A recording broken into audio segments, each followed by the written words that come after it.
Hi everyone, in this video I'll be teaching you the functionalities of seek and tell. In order to explain the seek and tell functions, I'm having a file over here. File which is opened in the binary mode. Let me have it as test.txt and I'm opening it in the write mode.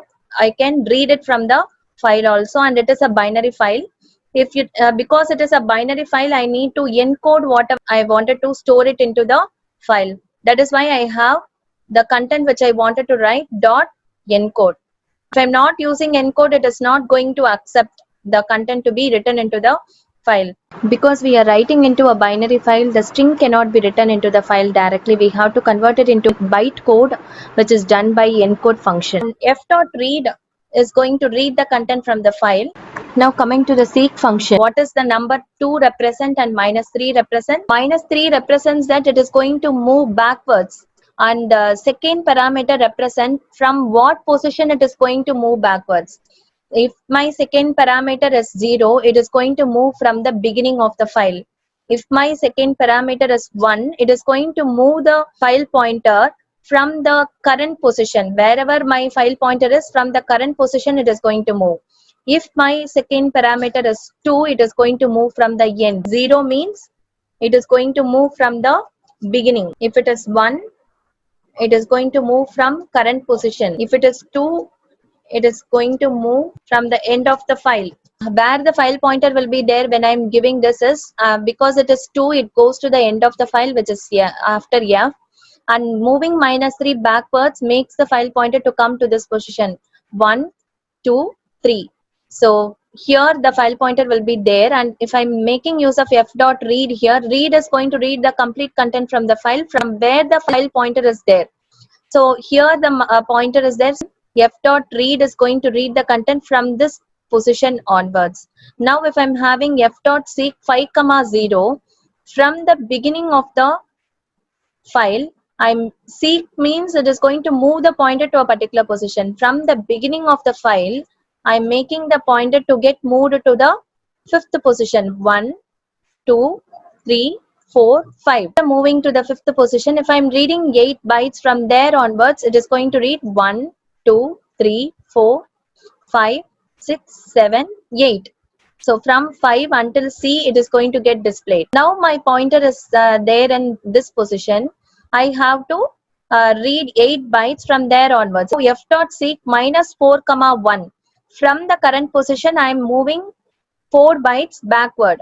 So 1, 2, 3, 4. My pointer moves to this position. And now if I'm reading 3 bytes from there onwards, it is going to display 9AB. Right now, whatever you are seeing is the output of the program which I was teaching. I'm reading the complete content, but it is returning nothing because I have written some content. My pointer has come to the end of the file. After writing the content, the pointer comes to the end of the file. That is why when I'm reading, I get nothing. In order to make it to move to a particular position, again we have to make use of seek. The two parameters for the seek can be used only when we are using in the binary mode. When we are using in a text file, we can't make use of the second parameter. Hope the seek function is clear for you all. Let me explain the tell function with an example. There is another function called tell which is available with the binary file handling. The tell function is going to tell us where the file pointer is placed at a particular moment. So when we have read the file, f.read is there, and when we are trying to print f.tell, it is going to come to the end of the file, and that particular position will be returned as the result. So at the end of the file, in the sense how many bytes it has read from the beginning of the file. So whatever the number of bytes it has read, that is going to be the result of f.tell. So when we are moving backwards -3, 2, and then again we are reading, and again we are moving to the beginning of the file because it is 0, and after moving to the beginning of the file we are reading 5 characters from there, and if I am trying to print f.tell, it is going to print as 5. So because the pointer is going to be placed after reading 5 bytes, it is going to get placed at this point. So the 5 will be the result of the second tell print statement.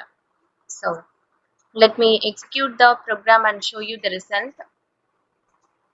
First time when I'm printing, we can see that the result is 16 because at the end of the file 9, 10, 11, 12, 13, 14, 15 and 16.